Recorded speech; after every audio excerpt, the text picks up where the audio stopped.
So for fear of the people, they needed someone who could be an informant, so to speak. Where will Jesus be at a time when there will not be a multitude of people so that we can take him without all of the repercussions? Why didn't Judas say, hey, we're going to be in an upper room for the observance of the Passover? That's the time to do that. Whenever he found out where that was going to be, why didn't he take them there?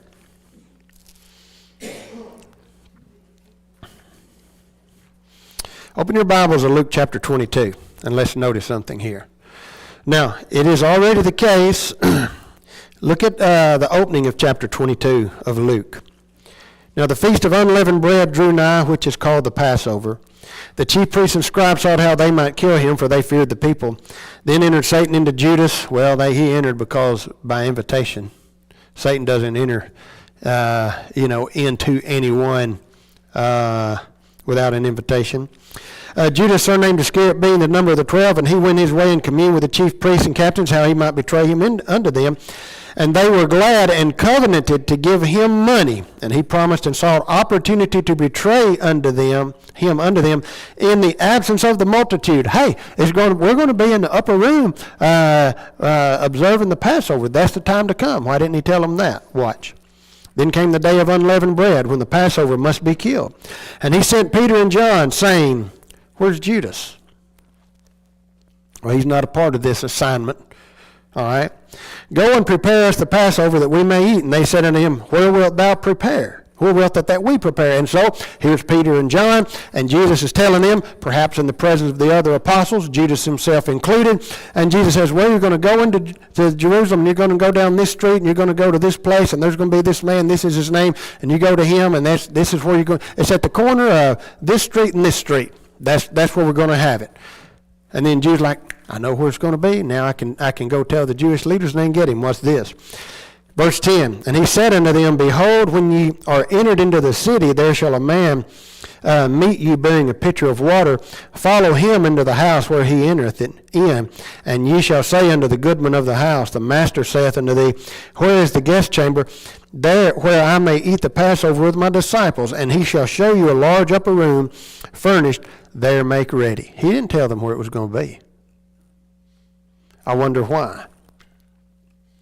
Perhaps it was the case. Judas is standing there. Jesus already knows Judas' operation. He understands what's about to take place. And so to hinder Judas from being able to have the Jewish leaders come and take him at that time, because what's going to happen at that Passover supper? Do what? He will wash their feet, but what else? What's the momentous occasion that really takes place there?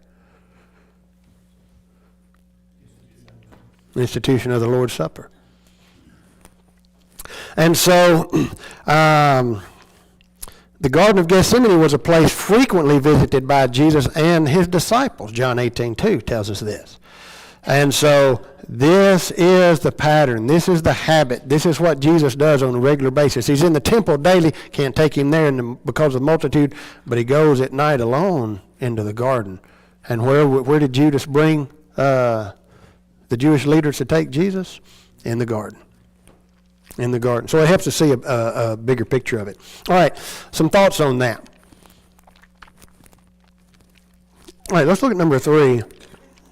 And this really helps us get a picture of Jesus' mental, emotional state. Now let me just ask, let's get the wheels turning. What do you suppose was Jesus' mental and emotional state at this time? Let me ask it a different way. Was Jesus a man? Okay. Did he have all of the same qualities of human nature? Yes.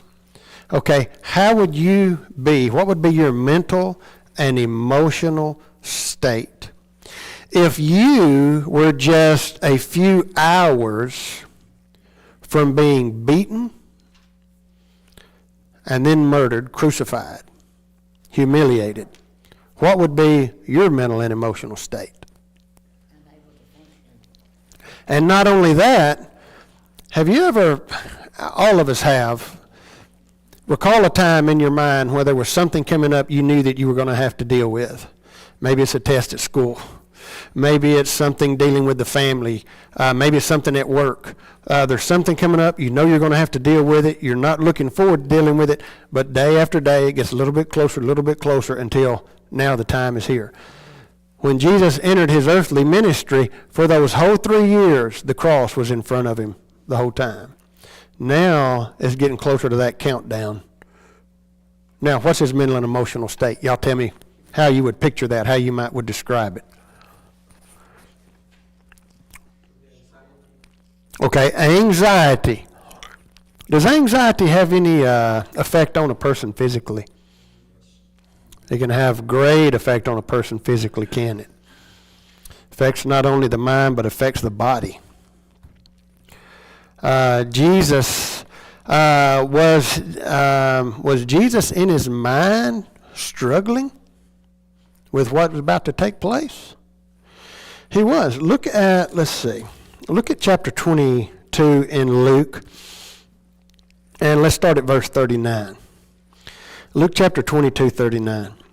And he came out and went as he was wont, as was his habit, as was he always did, to the Mount of Olives, and his disciples also followed him. And when he was at the place, he said unto them, Pray that ye enter not into temptation. And he was withdrawn from them about a stone's cast, and kneeled down and prayed, saying, Father, if thou be willing, remove this cup from me. Nevertheless, not my will, but thine be done. And there appeared unto him an angel unto him from heaven, strengthening him. Why would an angel need to strengthen him? All physical strength, the ability to go to face what he has to face. Verse 44. And being in what? How's it worded? Somebody read it. For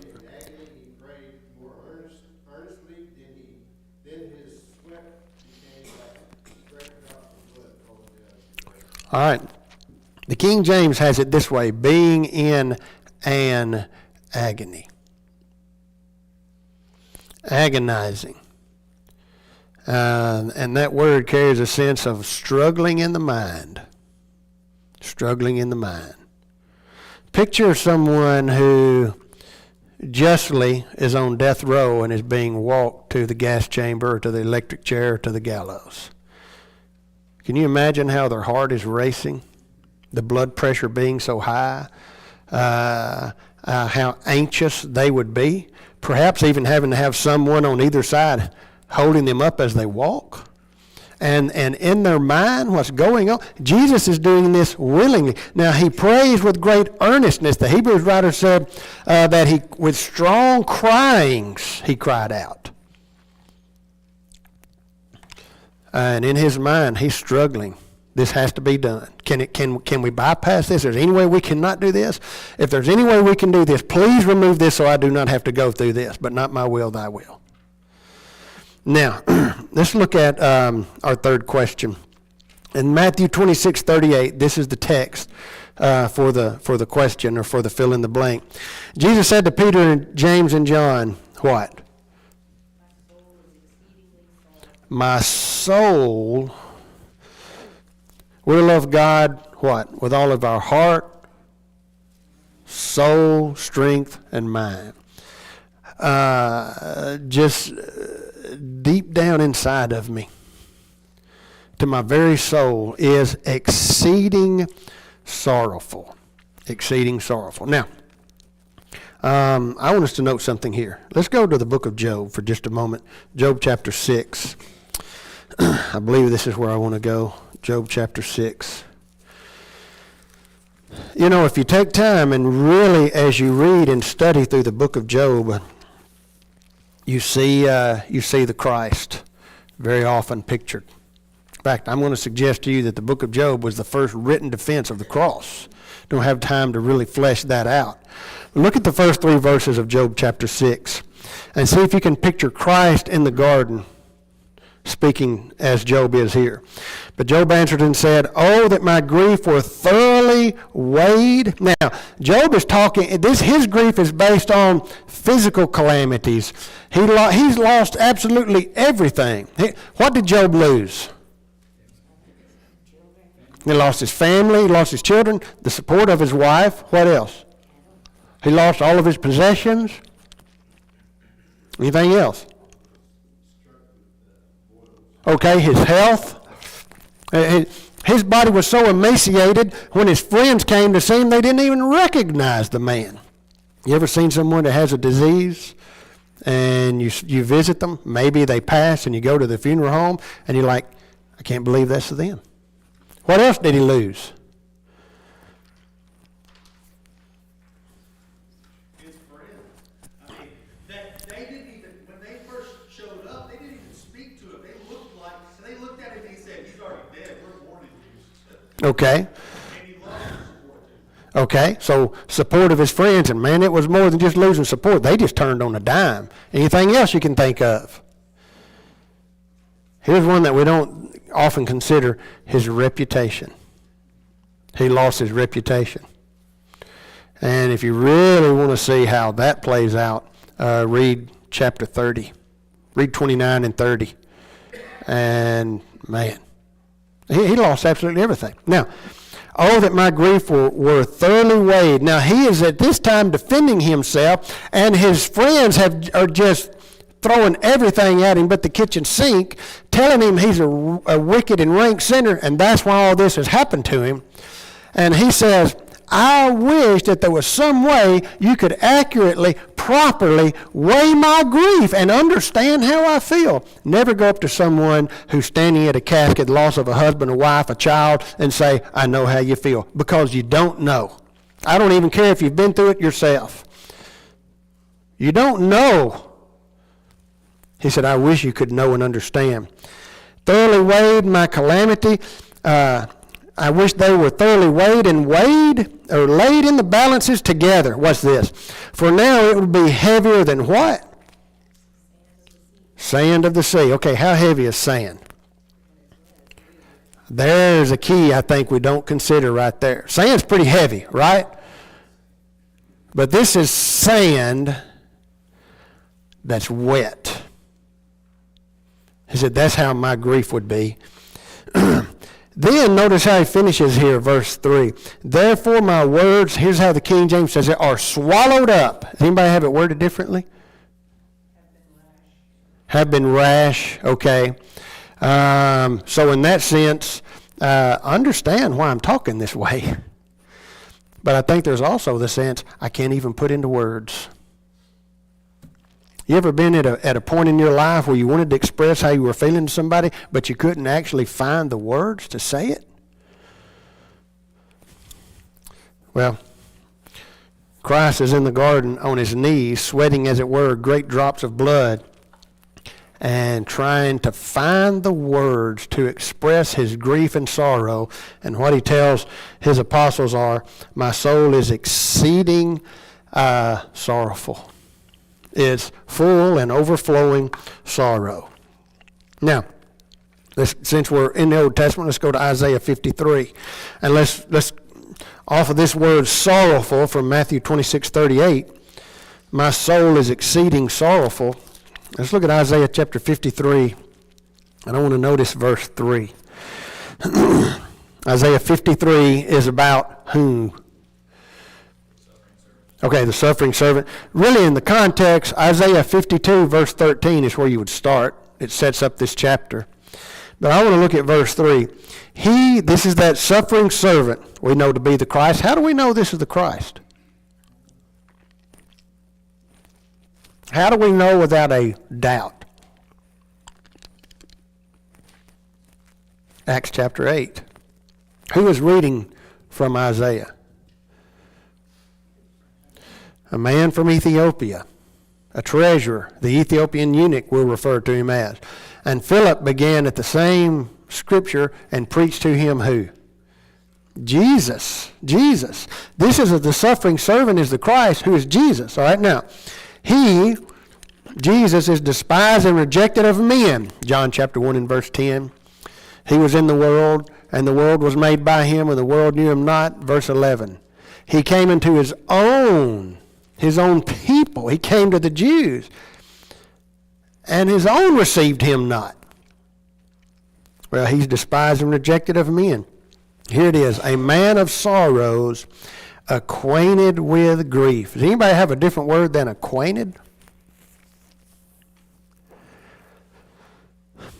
I wish there was a stronger word there. You know, someone... Okay, knowing grief. You have friends and you have acquaintances. Who are you closer to, your friends or acquaintances? You're closer to your friends. So when we say the word acquainted with or acquaintances in our language today, we may think associated with, maybe lightly associated with, in a passing association. Well, I'm acquainted, don't know them real well. That's not the idea of this word. The idea of this word is full, thorough knowledge. All right, now, let's notice, this particular Hebrew word is to say that it's used often is to put it lightly, 945 times the Hebrew word that's translated acquainted is found in the Old Testament. 945 times. Now, I want to look at three of these. Let's go to Genesis chapter 18. Genesis chapter 18. Here, Jehovah God, speaking of Abraham, Genesis chapter 18 and verse 19. And we see it, third word in the verse, speaking of Abraham, for I know him. All right, verse 18, seeing that Abraham shall surely become a great mighty nation, and all the nations of the earth shall be blessed in him. For I know him. Do I need to keep from him? Do I need to hide from him what's about to take place in Sodom and Gomorrah and these cities of the plains? No, he's not going to do that. Why? Because God knows. All right, whenever it says concerning Jehovah God that he knows a man, does that mean he's just acquainted with man, or does he know man thoroughly? He knows man intimately. Okay? Let's go next to a couple of the Psalms. First, chapter 1. And we'll see here. So I tell you what, if somebody will go to Psalm chapter 1 and just read verse 6 when you get there. I'm going to go on to 40. Psalm chapter 1 and verse 6. For the Lord knows the way of the righteous. There you go. The Lord knows the ways of the righteous. He also knows the ways of the wicked. And that's really chapter 1. It's the difference between the righteous and the wicked. The Lord knows. Now, notice Psalm chapter 40 and verse 9. Psalm 40 and verse 9. I have preached righteousness in the great congregation. Lo, I have not refrained my lips. O Lord, thou knowest. You have full knowledge of my actions. All right, and then the last one, look at Ezekiel chapter 25. And this phrase is found multiple times in this chapter and multiple times throughout the Old Testament. Ezekiel chapter 25, and watch this, verse 7. Ezekiel 25 and verse 7. Behold, therefore, I will stretch out mine hand upon thee, and will deliver thee for a spoil to the heathen. And I will cut thee off from the people, and I will cause thee to perish out of the countries. I will destroy thee, and thou shalt know that I am the Lord. You deny me? You want to worship idols? And you want to say that's your God that brought you out of the land of Egypt and gave you all these things in this land? Whenever I'm through with you, you will fully know who I am and that I exist. Well, that's the word used in Isaiah 53. Jesus was not simply, he didn't simply have a passing knowledge of grief. He was very well acquainted with it. All right, so a man of sorrows, acquainted with grief. What was the origin of his sorrow and grief? The rejection of God's people of God. I think it's twofold, and I think that's one of them. Certainly in the picture in the garden, in the shadow of the cross, as the cross, the crucifixion, the suffering is looming. In the context of Isaiah 53, the suffering servant, He is going to be very well acquainted with sorrow and grief because of physical suffering. But what do you suppose was the greatest source of his sorrow and grief? This sinful man. He stood and sees Jerusalem. Oh, Jerusalem, Jerusalem. How many times I would have taken you in, but you wouldn't come to me. God would say, I sent my messengers, I sent my prophets. I sent them often, I sent them early, I sent them regularly. And when they came, what'd you do? You ran them off, you persecuted them, you stoned them, you killed them. You wouldn't have anything to do with them. And then those that would rise up and teach error, you would say, cause the Holy One to cease from among us. Don't preach unto us hard things. Don't preach unto us what we need to hear, but smooth things. Tickle our ears. James? You know, the hardest things are always when you take the thing that you love the most and it rejects you. It's like the father and the prodigal son. He loved that son so much, and that son rejected him. Those are the hardest situations that a human can ever bear. Okay, so add a couple of things to that. In the text of Luke chapter 18 with the prodigal son, with which son did the father spend the most time? The older one. He spent the most interaction in that parable with the older one, because the older son rejected the father at the end because the father received the younger son when he returned. But a great point there, when someone you love rejects you, what was the pinnacle of God's creation? Genesis chapter 1. Man is the pinnacle of God's creation. Has the cattle and the beasts of the field rejected God? Have the fowl of the air or the fish of the sea or the creeping things on the earth? Has the earth rejected God? What of God's creation has rejected him? That which is the pinnacle of his creation, which he loves the most, which he has prepared a great reward for, which he gave his only begotten Son to save, which he loves beyond measure, has rejected him. Eli? Just going along with that, what James was talking about in Hosea chapter 11, I think it's one of my favorite passages because it shows, so many times we hear this, so, the God of the Old Testament, he's this mean, scary God. And it just really does show, I think, a very deep misunderstanding of the Bible as a whole. But in Hosea chapter 11, we have one of the most emotional outpourings of God demonstrating what he has done for his people. And I'm just going to read some portions out of it. But in verse 1 of Hosea 11, he says, when Israel was a child, I loved him, and out of Egypt I called my son. The more they called them, the more they departed from me. They kept sacrificing to Baals and burning offerings to idols. Yet it was I who taught Ephraim to walk, taking them in my arms. They never knew that I healed them, and I led them with human cords, with ropes of love. To them I was like the one who eases the yoke from their jaws. I bent down to give them food. Israel will not return to the land of Egypt, but Assyria will be his king because they refuse to repent. So we have the most tender actions we can think of as a parent and child. What other picture can we have of a parent and child besides a child teaching their kid how to walk? The little chubby little legs walking along the road, down the carpet, and the dad, holding the arms up like that, and there's just this perfect symbol of love. And this is how God uses to describe his relationship with Israel. And then the only other most intimate thing I can think of is a parent feeding their child food. That child has nothing that it can do on its own. It can't get any of its food on its own yet. Here is God reaching down from heaven, figuratively and literally during the times of the wandering, and giving his child food. And he's saying, I'm the one who's done everything. I love you more than you can possibly comprehend. And yet, you continually reject me. You continually go after these idols. What have the idols done for you? And it's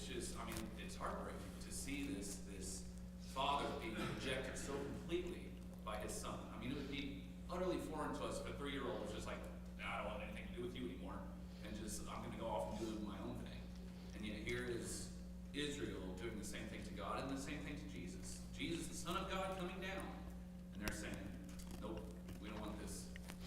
And the high point of Hosea is really the last chapter, where you could picture, you have in a picture of Jesus on his knees begging his people to come back, begging his people to return. Is really the picture that you have. Okay, some great thoughts. Anybody else? Some observations. The suffering of Jesus was such that it's hard for us to really wrap our minds around it. And there was certainly suffering because of the violence, the physical pain, the emotional, mental traumas. But the greatest source of his grief was because of being rejected by man. Damon? Would it be accurate to say Jesus is probably apprehensive because he knows that while he's hanging on the cross, the Bible says he who hangs on the cross is accursed. So is he maybe he's momentarily separated from the Yeah, well, I don't personally like to use the term that he was separated, because what separates man from God?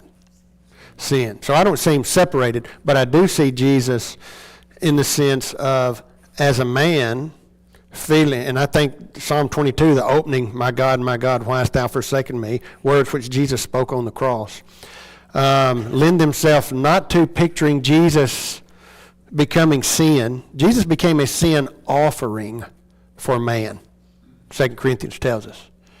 He became sin for us. I believe Paul there, the sense of it, he became a sin offering for us. In fact, that's what Isaiah says in 53. His soul became an offering for sin.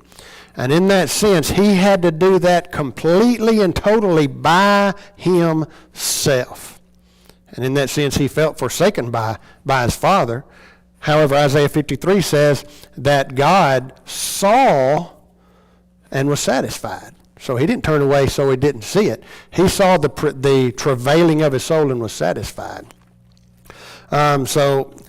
Separated, I don't like using the term simply because it maybe lends itself to the fact, he bore our sin, but he did not become my sin.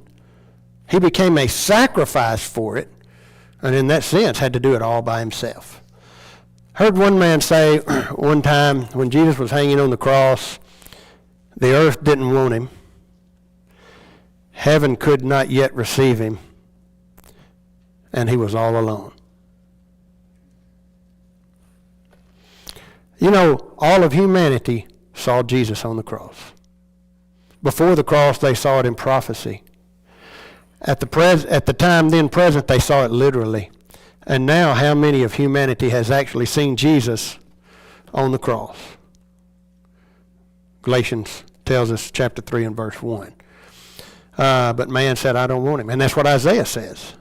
We esteemed him stricken, smitten, and afflicted. We thought it was good for him to be in that place. And he was for us. All right, any other thoughts? All right. Let's move on to his betrayal. And just one thing I want to really talk about here, because we've talked about it some already. Number 6, what was the betrayal price? What was the price that Judas agreed to? What did he get? Okay, 33 pieces of silver. What was that? That's the price of a slave at that time. Is there anybody else that we can think of? Anyone in the Old Testament that was sold for the price of a slave? Joseph, sold by his brothers for the price of a slave. Now, we don't have time to unpack it, but I'll just suggest, go back and look at Joseph and notice the parallels of Joseph and the Christ. Favored son, sent to check on his brothers, rejected, and on we can go. Elevated, sitting at the right hand, and on you could go. But I think it's interesting to note that at the price of a common slave. All right, this is where we'll finish up right here. I don't know how many minutes. What we got? 10, 15, an hour, something like that? Well, let's finish up here under his trial a few things. Number 9, there were many false what that made accusations? Many false witnesses. And I'm wanting to lay a foundation for what we're going to talk about. All right, 2 false witnesses did what concerning Jesus' statement about destroying and rebuilding the temple? They used, I don't really know what term to put there, they used that statement that Jesus made, destroy this temple and in 3 days I'll raise it up again. Jesus talking about his own body. They misapplied that to the temple itself, but they referenced that statement. Number 11, it was pointless for Jesus to answer these accusations. For what reason? They weren't seeking what? They weren't seeking justice. They weren't seeking the truth. It was just railroading is all it was. It was a mock trial. And then who was released in place of Jesus? Barabbas. Now, let's go back up to number 8 here. Tried Jesus. Who were the men that tried Jesus? Okay, the Sanhedrin, but he actually had 4 different trials, right? There was the mock trial at night. That's what we're going to talk about. Then there was a trial before the Sanhedrin in the Hall of Hewn Stones, which was on the Temple Mount, in the temple area there. Then before Pilate, when Pilate tried to do what? I want to wash my hands of this. Wait a minute. Galilee, hey, you really need to be before Herod. So he sends him to Herod. So really there are 4 men that he stands before. Okay? And every one of them did what? Getting rid of him. Now, the handout that I gave last week is a lot of material. We're not going to look at that. The Hebrew courts. It is the Hebrew criminal law courts and judges and the system of Hebrew jurisprudence. If you did not get that, let me know. I'll make a copy before you leave today. The 3rd page is characteristics of Hebrew jurisprudence. All right, now that is what you would put with what I handed out today. So the paper that you got this morning, that's what I want you to pull out because I want to look at it. I've got 11 things here. 11 ways in which this first trial, this mock trial of Jesus, violated their own law codes, their own system of jurisprudence. This isn't necessarily against the law of Moses, but it's against their own law that they established, okay? And Hebrew jurisprudence was set up for the purpose of showing mercy. That's just the first one, right? Okay, let's look at this. Number 1, the arrest was illegal because it was arranged by an accomplice or an associate, Judas, and not a result of a legal mandate of the court. You take time and read through the info I gave you last week on Hebrew jurisprudence. You see, if a man, and he has his own group of people, his own company, if one of them becomes a turncoat and testifies or brings the charges, those charges have to be dismissed immediately. They can't be used to bring someone to trial, but that's what it was. So right out of the gate, they violate their own law. Number 2, private examination of Jesus by Annas was illegal. We have the record of it in John 18 and verse 13. It was illegal for there to be a private examination of the one on trial. Everything had to be done in a public manner, in a public format. Anything done privately? Is there anything that's today with regards to our government that we don't know about that's secret? What is it? Whenever a government hides things, what immediately happens? Everybody like, oh, it's great. All it does is just stir up the mind. Okay, well, that was illegal. Number 3, the court proceeding was illegal. That is, that mock trial, because it convened at night. There was no court that was allowed to convene at night. Everything had to be done in the day, according to Hebrew jurisprudence. Number 4, convening of the court before the morning sacrifice. Again, illegal. But what did they do? They had the mock trial at night, and everybody was on board. Then what do? Then they take him to the Hall of Hewn Stones where the Sanhedrin meet at the time of the morning sacrifice. Then they say, okay, we got to make this all fair and square in front of the public. All right, number 5, the place where the trial held was the house of the high priest. Illegal. It has to be in the court, in the hall of hewn stones. Number 6, the indictments were legal, each without certainty that the law required. Again, if testimony is given, but that testimony can't be corroborated. And how do you corroborate testimony? According to the law of Moses? In the mouth of 2 or 3 witnesses. But they had a man come and he gave this testimony, and another man give this testimony, and another man this testimony. But none could corroborate anything that was worthy of a crime. The only thing they could corroborate was, he said he was going to destroy the temple and rebuild it again in 3 days. Guilty of death? No. There was nothing. What ultimately brought the judge in that mock trial to say guilty of death?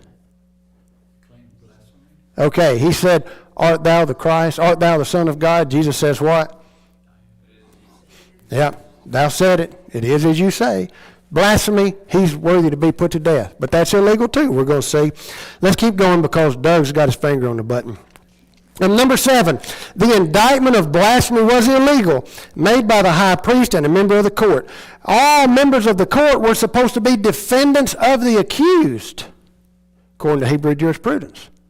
They could not bring charges. They could not ask questions and get the accused to say anything incriminating. That violated Hebrew jurisprudence. Number 9, simultaneous and unanimous vote of guilty. Why would that be?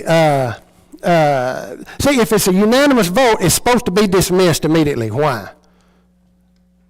There's obviously something. There's something going on here for everybody all at the same time to say guilty. There's not even one person that'll speak up for this man. And so there's some tampering going on here, okay? Number 10, the fact that the trial was concluded in 1 day. If the trial and the result of, if the decision is going to be death, you don't just say, hey, let's talk about this. We'll have a trial for about an hour or 2. We'll all say death. Let's go home. You're talking about taking a man's life. Everybody goes home. They meditate on this. They pray about this. We come back tomorrow, and then we'll have a final decision. That was according to their own law. And then number 11, the fact that the trial was conducted on the day preceding a Jewish Sabbath was illegal. That's according to their own law. I missed some. Look at number 8. The personal conduct of the high priest was illegal. He rent his clothes. What is that going to do? It influences everybody else. And also, when Jesus said, thou sayest it, who was he replying to? The high priest. What did the high priest say? He's guilty. That was illegal. Because the decision, whenever it came time for the decision to be made, they were supposed to go to the youngest member of the court. How do you see it? Next. And it went from the youngest all the way up to the oldest. Why? Because if the oldest says guilty, that's going to influence everybody else. Everything that was done in this mock trial was in violation of the own court system the Hebrews had put together. Every bit of it. All right, time for the class to be over. If you did not get the Hebrew course, those 3 pages from last week, let me know, and I'll make you some copies of that so you'll have it to go with what was handed out today. I appreciate the attention and the comments in class.